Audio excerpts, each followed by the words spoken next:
College, a scary thought for any high school student. Often thought of as the most important decision of your life. Ever since I was a little girl, people would tell me, study hard in school so you can go to a good college.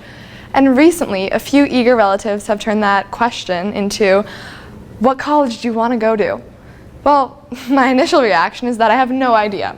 I'm a freshman. But it got me thinking. It's an important question. There's so much to think about. There's the location of the school, the reputation, what classes you take, your major.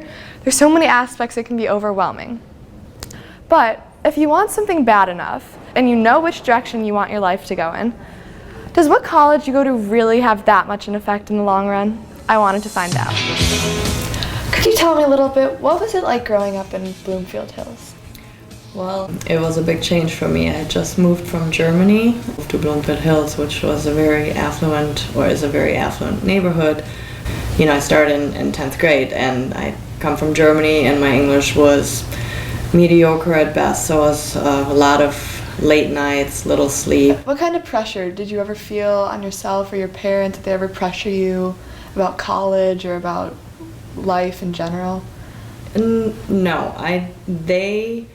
in a way they made it pretty easy for me. All they wanted from me was to do well, and to do my best, I guess I should say. It wasn't even that they said you had to get all A's. It was more that I should just try my best, and but I think the pressure that was put on me was basically put on by myself. You were always internally motivated from the start. Yes, I don't know where that came from, just probably seeing that my dad worked his way up and worked really hard, so I just... Because growing up so luxuriously or comfortably, you think affected your motivation of wanting to live that way as well? Well, I knew pretty early on, well, probably like end of junior year, that I wanted to go to dental school. So I knew that I had to get certain grades to go to dental school. I wasn't so much worried about what college. So when did you start thinking about college then? So by junior year you'd already know? Well, junior year we did early, because we were a small private school, they had a counselor that knew us very well. I was, Michigan, so University of Michigan. It was a great school. And I didn't have aspirations to go to Harvard or Yale or anything like that, but I was pretty sure I was gonna get in there. So, but I knew I wanted to continue on, so that's kind of what drove me. It's interesting hearing the story of a well-off individual who had her life all planned out, knowing her opportunities were there waiting for her. So, in her case, a good college was beneficial. Her orderliness and privilege definitely didn't hurt her.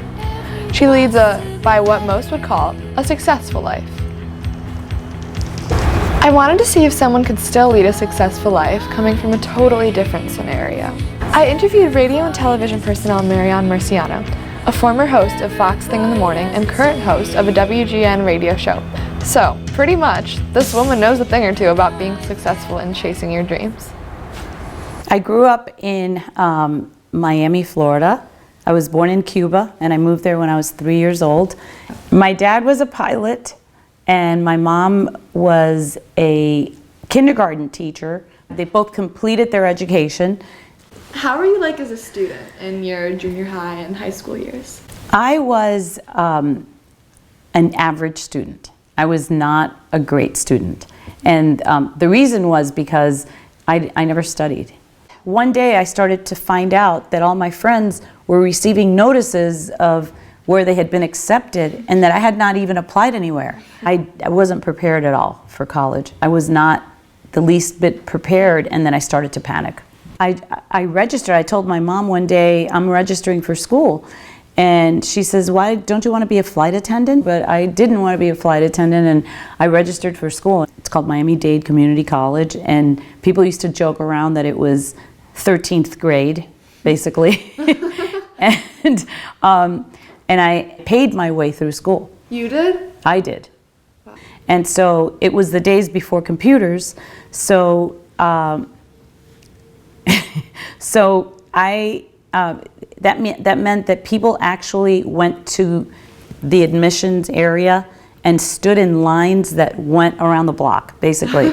And you would stand there because you couldn't do it online. To submit your application? Or for...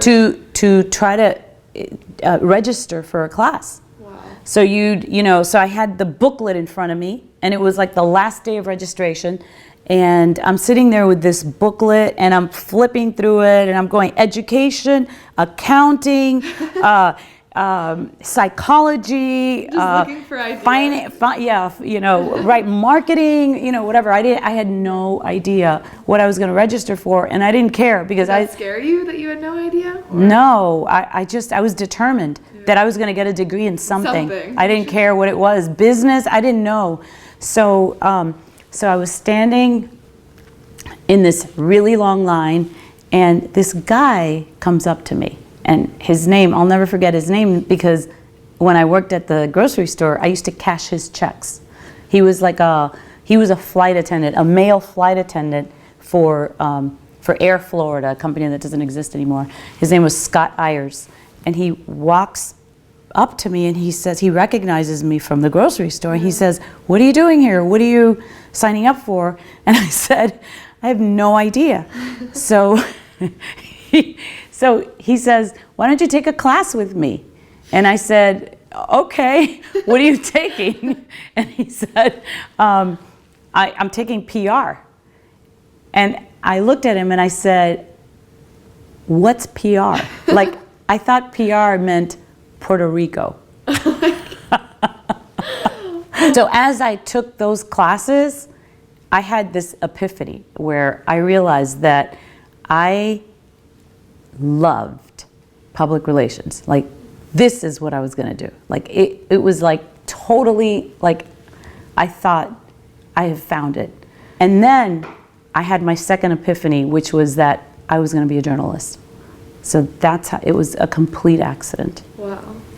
So do you think if it wasn't for that encounter with the man at your college that you would have ended up going into PR and journalism? Well, I went into PR because of him. I think that if I had not run into him, I might have gotten into whatever class was open. You think it was just pure, what would you call it, fate that you ran into him? Yeah, it was like sliding doors, like the, well, I don't know if you've seen that movie. Yeah, right. It's like one little thing happened that changed the course of history for me. So that's when it hit me, that sometimes it's the little things that you can't plan.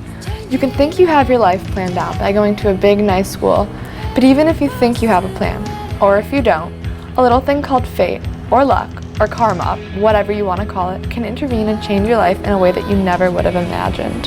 There's so many myths and rumors about colleges and what they want and how much it helps. I sat down with an interview for one of our own college advisors here at New Trier High School.